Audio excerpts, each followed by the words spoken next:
And okay can be good enough. And so when we're looking at trusting our babies, trusting the process, it really is about trusting our babies and knowing that they are doing what babies have always done in terms of the needs, and that our job isn't to change that need, it's to meet that need. Welcome to the Baby Sleep Connection, a podcast that explores baby sleep and more through the lens of attachment and development.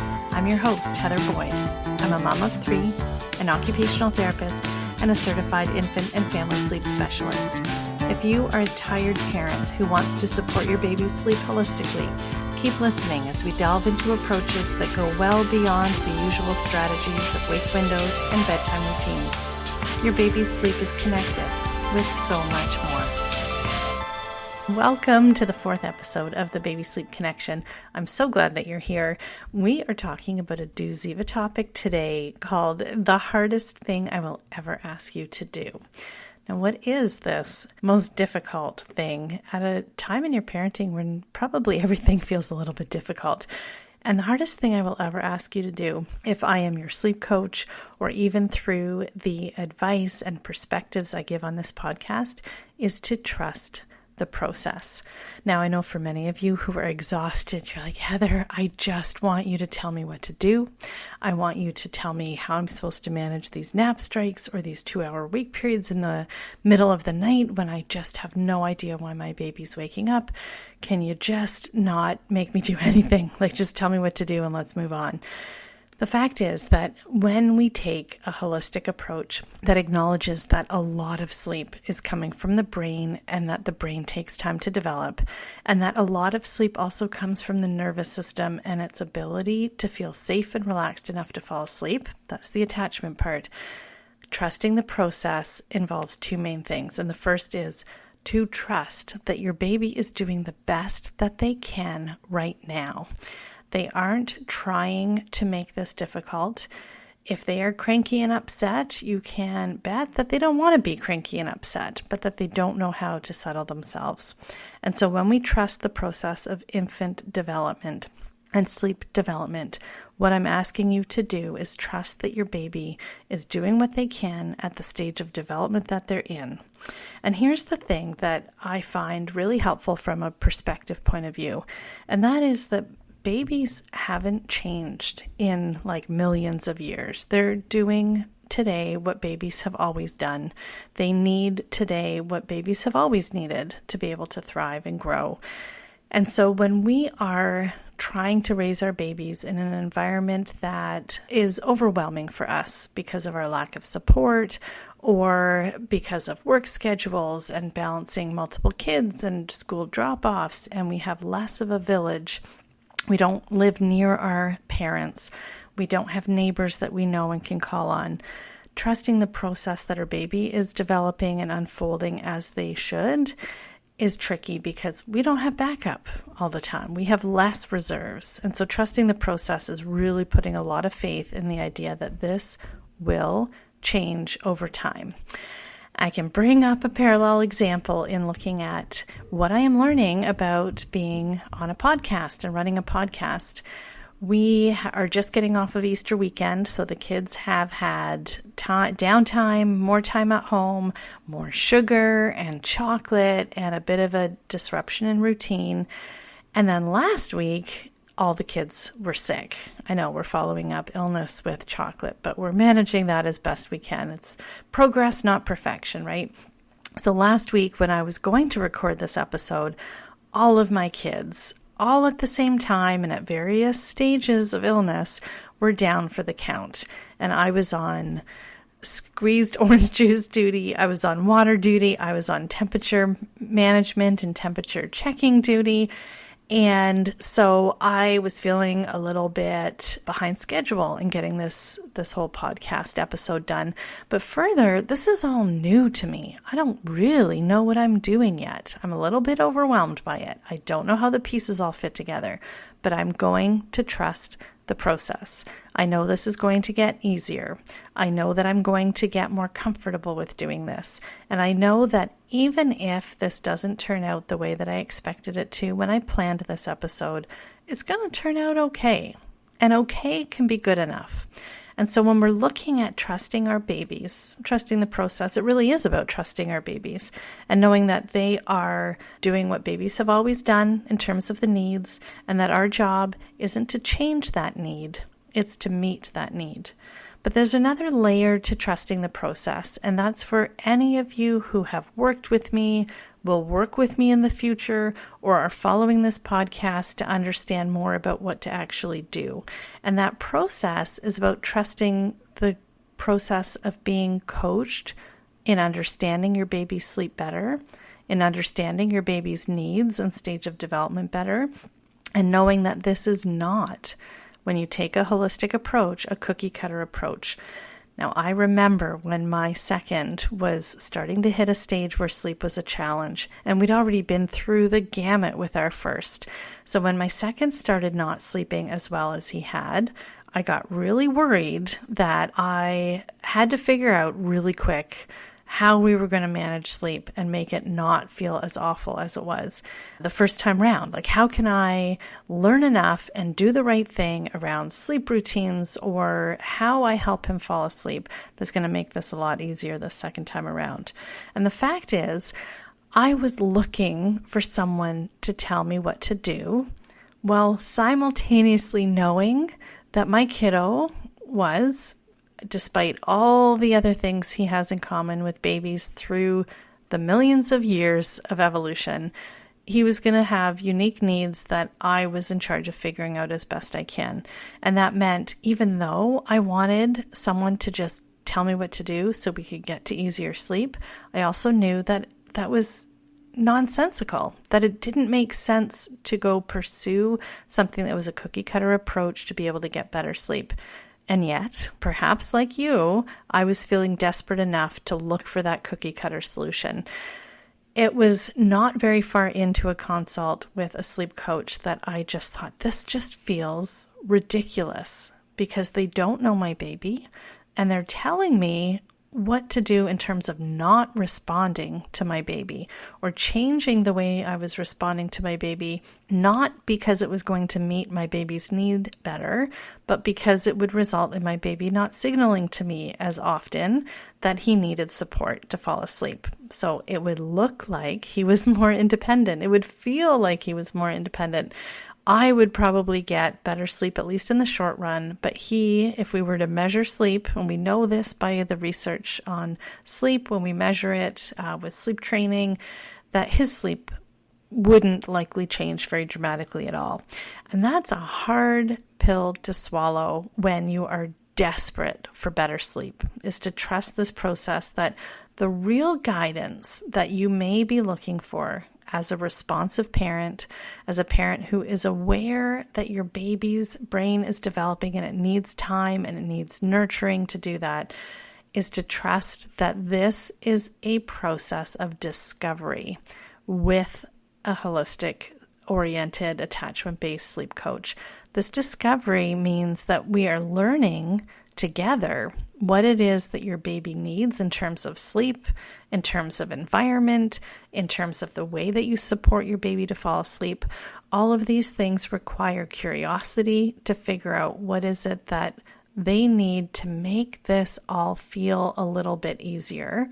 And just as importantly, because maybe your baby is doing just fine. I've had parents that I've worked with in coaching that say, my baby actually seems to be doing quite well with how things are going, but I'm not. I am burnt out.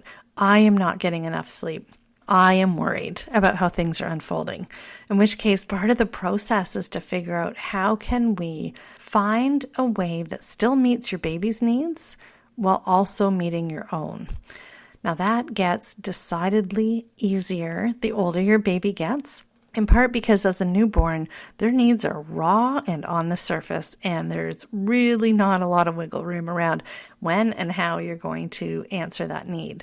But the older they get, the more adaptable their routine is, the more wiggle room there is in terms of when they go to sleep and what the ideal conditions are for them. So there is a little bit of a loosening up of the process as your baby gets older. And that might be reassuring for those of you in the early days that are trying to figure out, how is it that we even get to this point, this elusive tip of Mount Everest achievement of getting to that point of independent sleep. But I have a few other thoughts on this matter in terms of how to trust the process and what it all means. I can't remember where I heard this concept. I don't know whether it was from Gordon Neufeld, whose materials I rely on heavily, or whether it was elsewhere.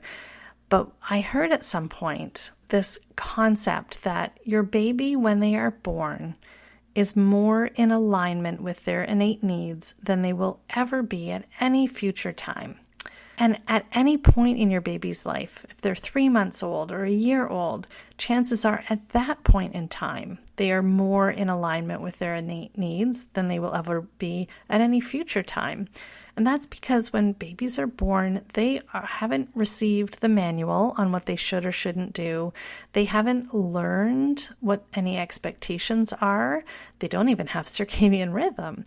And so they are working purely from a physiological, biological basis, raw and unfiltered. Meanwhile, however, you are not working raw and unfiltered. You might feel raw, with emotions, with overwhelm, with fatigue, with the dry eyes that come from exhaustion and interrupted sleep. But you are also working through the filter of years and years and years of messaging around what this should look like, what your job is in supporting sleep or fixing sleep, and all these pieces that end up layering on a whole bunch of filters and stories onto how you're addressing your baby's need. Meanwhile, they're just raw, unfiltered, pure need that needs to be met. That, again, they haven't read the manual. They don't know what they are, quote unquote, supposed to do. I think it speaks again to this value of understanding that getting responsive sleep support means that there is no fixed schedule or set of strategies that are going to be ideal for your baby. And so trusting the process is about looking at what is it that your unique baby needs, what is it that we can expect of sleep development at this stage, and what is it that we can do to make this easier for you right now without letting go of or giving up this idea that these needs of your baby is there to be met, not changed. Now, in the last solo episode I did, or 2 episodes ago, we were talking about cry it out versus ride it out, and that there really was this third choice about understanding your baby better and understanding sleep development better so that you can find a better way through to easier sleep, less anxiety or worry about whether there's a sleep problem to solve. It comes down to an idea that difficult does not mean broken. These early months and years of parenthood, there is no doubt about it. It is difficult. It's part of why when I'm coaching families, whether it's in my group program or whether it's one-on-one, it's about looking for a way to reframe that this isn't necessarily a broken situation. There may not be anything to fix. Now, if there is, we explore it. And in my coaching program, we go through modules that look at the common health issues that could be interfering with sleep. What is it that causes interrupted sleep? What are the usual suspects? And are these suspects things that we have control over or that we simply support and shore up while your baby develops? Difficult does not mean broken. It goes back to what I said at the beginning of this recording of this episode, and that is to trust your baby. Trust that they are doing the best they can and they're doing what babies ought to do. And to trust that by not giving you a contrived step-by-step plan to change sleep, what you're actually doing is gaining perspective, knowledge, and strategies to support your baby right where they are at, while not neglecting the fact that you are having a difficult time and need support as well. Going through this process with curiosity, with an openness to being coachable, which means being able to take in a different perspective and perhaps change your own in terms of what can we try to make this easier, is really, really important. I want to finish by talking a little bit about why it is so bloody hard to trust the process. Why is it that, when I ask you to trust the process and that's the hardest thing I'll ever ask you to do, why is it so hard? We are human beings, and yet for most of our lives, we spend a lot of time doing rather than simply being. And so when we're faced with a challenge, with something that is not working well for us, with something that we're worried about, we tend to flip into doing mode.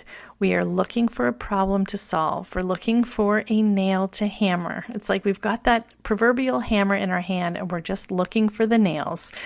We want to do something. We want to take control. We want to be in charge of making this better, because the alternative is to take a slow, deep breath and surrender to the idea that right now really is difficult and that there may not be anything that you can fix. There may not be anything you can do in this moment to get through other than taking a deep breath and accepting that in this moment, your baby's needs are presenting in this way, and this is the best and easiest way to meet that need.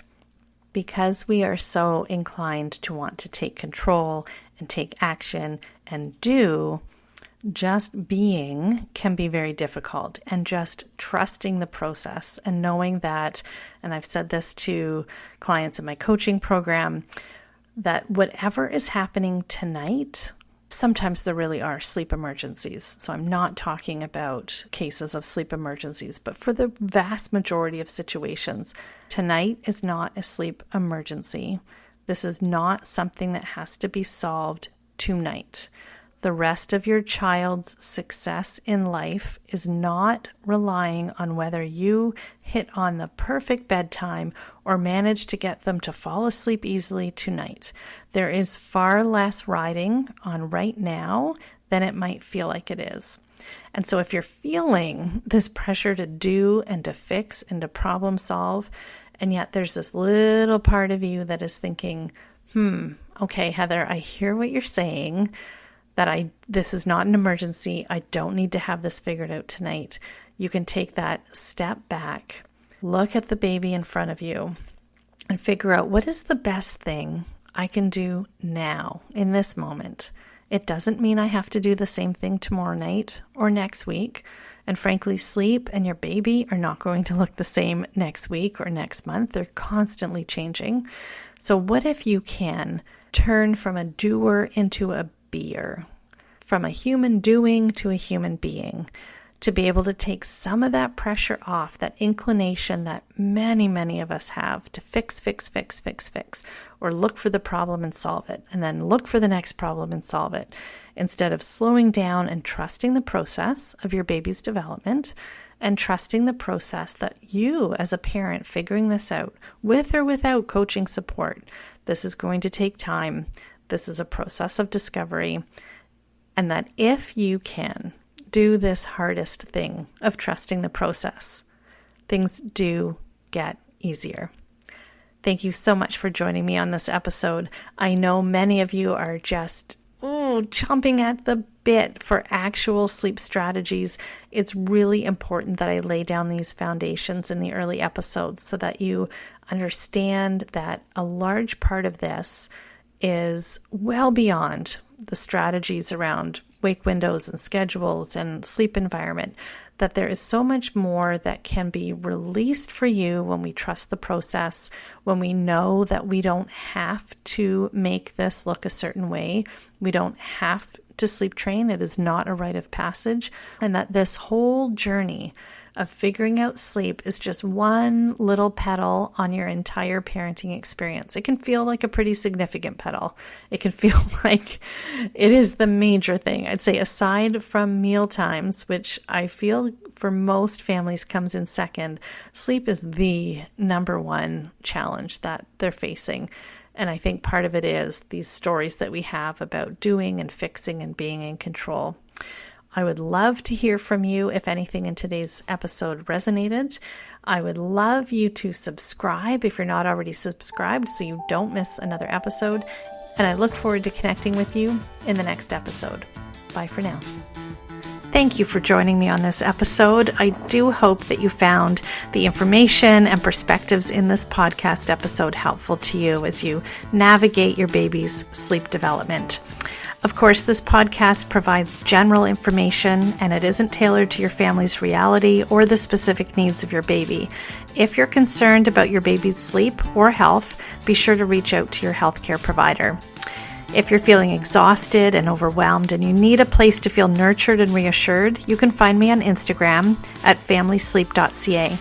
Until next episode, look for the connections that support you and your baby.